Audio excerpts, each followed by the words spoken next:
Chapter 9 of A Sweet Little Maid. Recording by Diana Moilinger. A Sweet Little Maid by Amy Ella Blanchard. Chapter 9. Downtown. "Don't you want to go downtown for me, girls?" said Mrs. Dallas one pleasant morning. "I can't stand Bubbles very well." "Oh, yes," said Dimple. "What are we to get?" "Several things," replied her mother. "Go and get ready, and I will tell you." "May we take Celestine and Rubina?" asked Florence. "I don't think I would, for you will have packages, and they will be in the way." "Don't let's take them anyhow, Florence," said Dimple. "I was thinking this morning that their frocks are too thick for summer, so they ran off to get ready."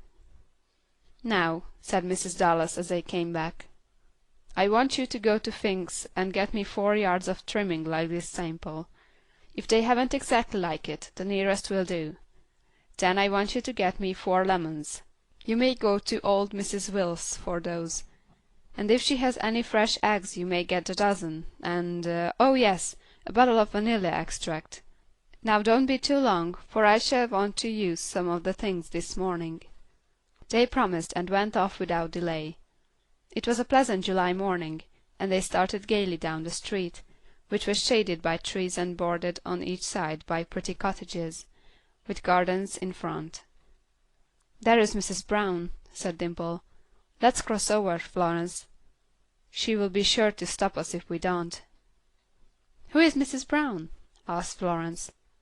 "Oh, she's a woman," returned Dimple. "I suppose she's very nice, but she's so solemn, and is always telling me that she hopes I will grow up to be a comfort to my mother, and not a care and burden. And she always says it, as if there wasn't the least doubt but that I would be a care and a burden, and I don't like her. Do you know Mamma and Mrs. Hardy have been friends for over 20 years, and Mamma is Rock's godmother?" "How do you know?" "Mamma told me. I asked her how she came to know Rock's mother, and she said she used to know her when she was a little girl like me, and when they were young ladies they were great friends. Then Mamma was married and came here, and Rock's mother was married and went to California. When her husband died she came back to Baltimore to live. Here is Fink's.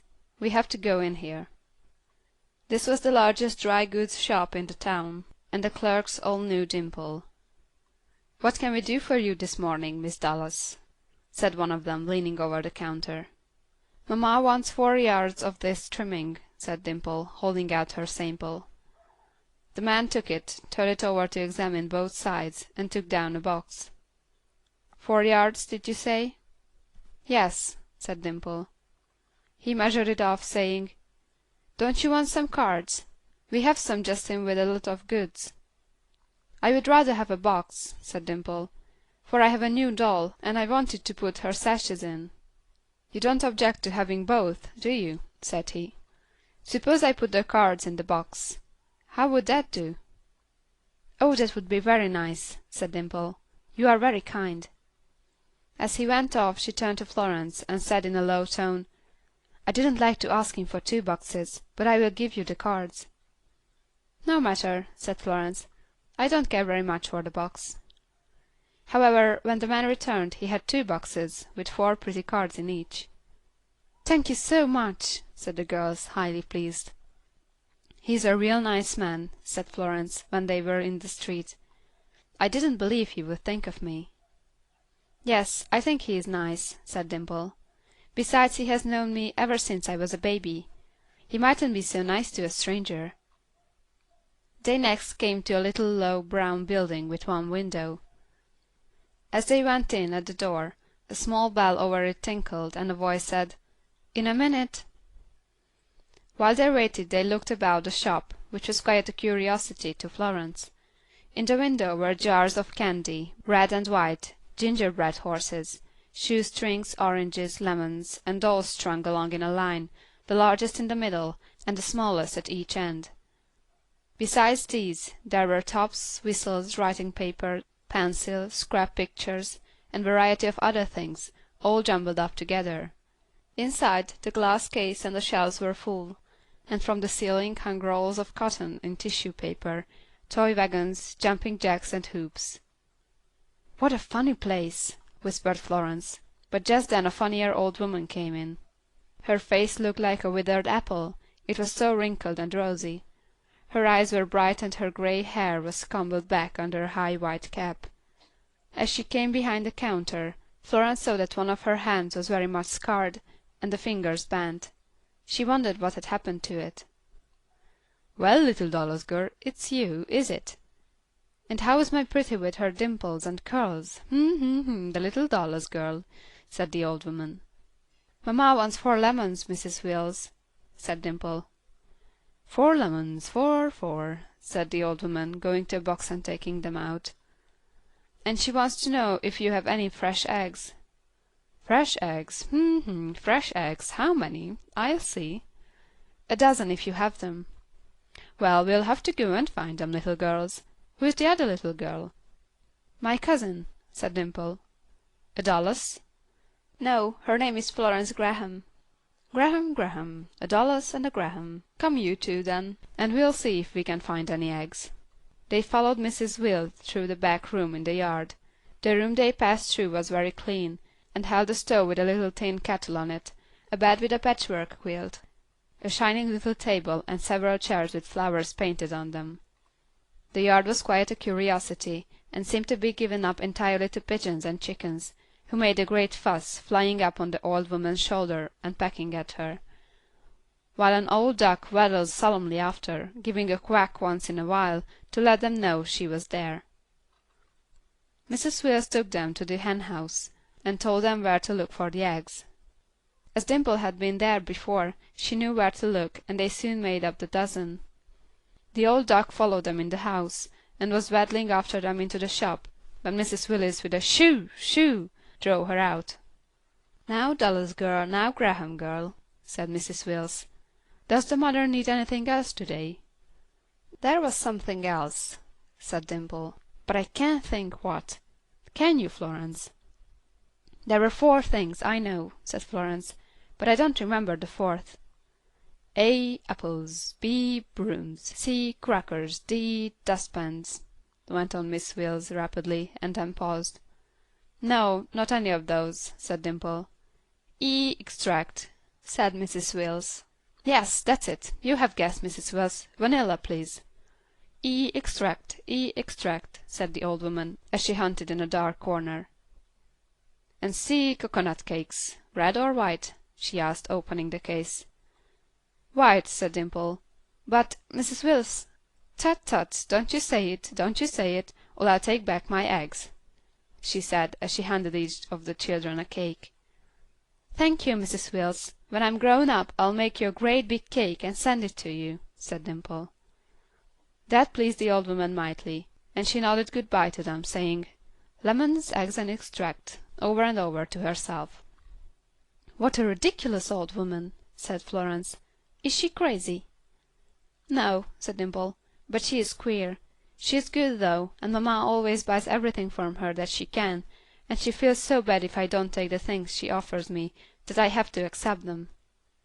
What is the matter with her hand?" "She burnt it trying to save her child from burning." "Did she save it?" "No, and that is what makes her so queer. She has never been the same since." "My, how warm it is getting," said Florence. "I am glad we had broad-brimmed hats. Let's hurry home. There is your Mrs. Brown again." "Oh dear," said Dimple, "let us turn up the street. It is just as near to go home this way." And so they turned the corner and reached home before Mrs. Brown knew which way they had gone. "Suppose we watch Sylvy make cake," said Dimple, when they had delivered their packages. "She always lets me watch her, and then we can scrape the bowl. Don't you like to?" "I never do at home," said Florence. "Our cook is so cross, and mamma does not like me to go into the kitchen." "My mamma doesn't care. She lets me go whenever I please, and sometimes I help Bubbles clean knives and do such things, so she can get through and play with me sooner." "Sylvy, we are coming to watch you make cake, may we?" "I'm not carin'," said Sylvy. "Git round on the other side of the table." "See her break the eggs," said Florence. "Could you do it, Dimple? I'd be sure to get the yolks all mixed with the whites, and she just turns one half into the other as easily." "I'll be afraid to try," said Dimple. "But when I am a little bigger, I mean to make a cake myself. I believe I could now if I had some one to tell me." "I wouldn't try just yet," said Sylvie, briskly beating the whites of the eggs to a froth. "Could you, Sylvie, when you were a little girl?" asked Florence. "Laws, no. I was nigh as big as I am now, and then I made a poor fist at it," said Sylvie, laughing at the recollection. "What was the matter?" asked Dimple. "Too much butter and sugar, and not enough flour. It rose up beautifully at first and then down it went. When I took it out of the oven, it was like a taffy. I felt plumb bad, I tell you, but I did better next time." So saying, she turned her cake into the pans, and giving each of the children a spoon, bade them take the bowl between them out on the steps, and lick to their hearts' content. "You aren't going to make another cake right away, are you, Sylvie?" asked Dimple, looking up from her bowl. "And, oh, Florence, see all those turnovers. Are you really going to make another cake, Sylvie?" "Yes, miss, some several of them." "What for?" "Your ma done told me to," replied Sylvie, with a smile. "I'm going to ask her about it. I know she doesn't intend we shall eat them all. Perhaps there is going to be a church supper, or a strawberry festival, or something. Come on, Florence, let's go and see about it." And throwing down their spoons, they went to hunt up Mrs. Dallas. They found her in the dining room, making salad dressing, and upon the table there was a newly boiled ham, and a quantity of chopped chicken. "There now, mamma is doing something about eating too," exclaimed Dimple. "I'd just like to know what it is all for. Won't you tell us, mamma? Are you going to have a tea or anything like that?" "Not exactly like that, but we are going on picnic." "Oh, oh, a picnic! Tell us, mamma, who is going? Are we children to go?" "Yes, you children, Mrs. Hardy and Rock, the Spears, the Neals, and the Jacksons. Mr. Atkinson too, I think." "Which Jacksons?" "Mr. David Jackson's family. Mr. Atkinson is not sure of being here, but he hopes to be able to get off." "Oh, good! Tell us some more, mamma." "We are going to start early tomorrow afternoon, if it is pleasant. We will take supper with us. We are going up the river to the island, and have our meal there." "Fine, fine! Oh, Florence, you have never been to the island, and it is just lovely there. I think you are very good to let us go, mamma, after running away in the boat." "Who ever heard of any one running away in a boat?" laughed Mrs. Dallas. "Now be good children, and keep out of the way, for Sylvie and I have a lot to do." "We'll be good as possible, mamma. But just one more question. Are you going to take Bubbles?" "I hadn't thought of it." "Oh, do, please. She'd be a lot of help, and she'd simply jump out of her skin if she thought she would be allowed to go." "Then we'd better let her stay in her skin. She would be very uncomfortable without it, even in this warm weather." "Please, mamma." Mrs. Dallas considered for a moment, then said, "Well, yes, upon the whole, I think it would be rather a good plan, but she must not neglect her work to-day. If she gets through all that she has to do by the time we start, she may go, but not otherwise. She will have extra work to-day, because Sylvie is more than usually busy." "May we help her a little bit? We could clean the knives and shell the peas." "I think that would be very kind of you if you did." "And may we tell her?" "If you like." The two little girls ran off to where Bubbles was washing out dish towels by the kitchen door. "Bubbles, Bubbles, you are going on picnic," cried Dimple. Bubbles dropped the dish towel she was dousing up and down in the water. "Me, Miss Dimple? Me? Who says so?" "Mamma, there is to be a picnic to-morrow, and you are to go along with us. Aren't you glad?" I reckon I is.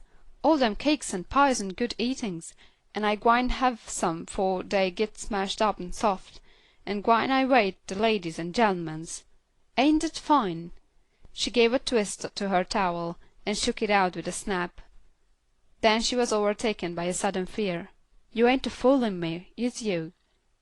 "No, of course not. I wouldn't be so mean as to fool you about such a thing.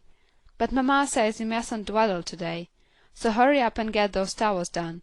Sylvie's going to be awfully busy, so you'll have to help her, but we are going to clean the knives for you, and shell the peas. Bring them down to the little house. We are going down there.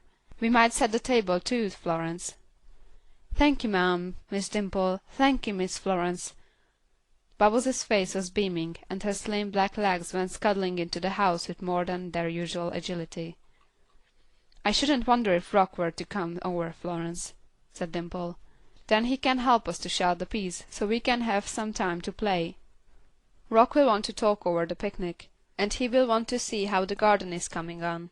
I think the pumpkin vine is coming up. I can't tell whether it is that or a weed, but Rock will know." "Rock always thinks of such nice plays. I hope he will come," returned Florence. And indeed they had hardly established themselves on the porch of the little house before the boy's cheery whistle was heard, and the three children, after faithfully fulfilling the promise to Bubbles to relieve her some of her tasks, determined to invent a new play. "I'll tell you what we'll do," said Rock. "We'll dig a cave over here, and we'll pretend a company of bandits live in it, and they will capture one of your dolls. Then we'll go to the rescue." "Who'll be the bandits?" "Why, let me see. We'll take sticks of wood, little branches with two prongs, like this. They make the legs, you see, and then we'll stick on something round for the heads, turnips or onions or something like that." "There aren't any turnips this time of year," returned Dimple, "and onions smell so strong. We can get potatoes though, and they have eyes, so I should think they would make very good heads." Rock laughed. "So they will. I'll go and see if mamma will let me have how many? Oh, half a dozen or so." Dimple started for the house, then suddenly remembered that she had promised not to bother her mother, and she stood still for a moment. But the idea of the bandits was too alluring, and so she proceeded to the house, putting her head timidly in at the dining room door, where her mother was still busy. "Mamma," said Dimple, "are potatoes very expensive?" "No, not very. What a funny question. Did you come all the way in here to ask that?" "No, mamma, not exactly. But do they cost too much for you to give us half a dozen for our bandits?" "For your bandits? What do you mean?" "Why, we are going to have a lovely play. Rock made it up, and we can't have any bandits unless we have heads for them, and I said potatoes would do, because they have eyes. May we have half a dozen?" Mrs. Dallas smiled. "Yes, but you must not ask Sylvy or Bubbles to get them for you." "I'll get them if you will tell me where they are." "They are down in the cellar. Please, Dimple, don't bother me again. Try to play without coming up after things all the time." "Yes, mamma," Dimple replied, very meekly. "I wouldn't have come this time if it had been for anything but the bandits." Mrs. Dallas let her go, and then called her back, for she had seen a little wistful look in the child's face when her mother spoke shortly. "Come, kiss me, dear," she said. "I want you to know that you are quite welcome to the potatoes. They will make very inexpensive and harmless playthings, and I hope your bandits will turn out just as you want them to." Dimple gave a grateful hug. "You may stop in the kitchen and get a turnover apiece for you three children. Tell Sylvy I said you might." "Oh, mamma, how dear you are!" and the happy little face disappeared. The 6 potato-headed bandits proved most venturesome creatures, and kept their captive safe from her would-be rescuers till she was redeemed by the payment for 100 pieces of gold, represented by buttercup petals, and the morning passed so quickly that the children could scarcely believe it, when Bubbles came, as they had told her to do, to tell them it was time to set the dinner table. "Shall I fill up the cave?" Rock asked. "Oh no, we might want to use it again," Dimple decided. "That was such a lovely, exciting play, Rock."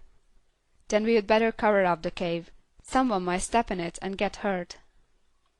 After hunting around, an old battered tin pan was found, which was laid over the entrance, but alas, it was not proof against Bubbles' unfairy-like tread, for she stepped in on that very evening, and down she went, but, as luck had it, she did nothing worse than scratch her toes upon a very rough body of the bandit chief, although, be it confessed, he fared worse by the encounter than she did, for he had both legs broke beyond hope of saving.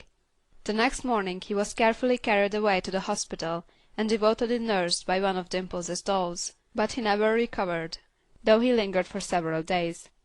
His funeral was quite a magnificent affair, and he was buried with proper ceremonies under the very tree upon which he originally grew. CHAPter 10.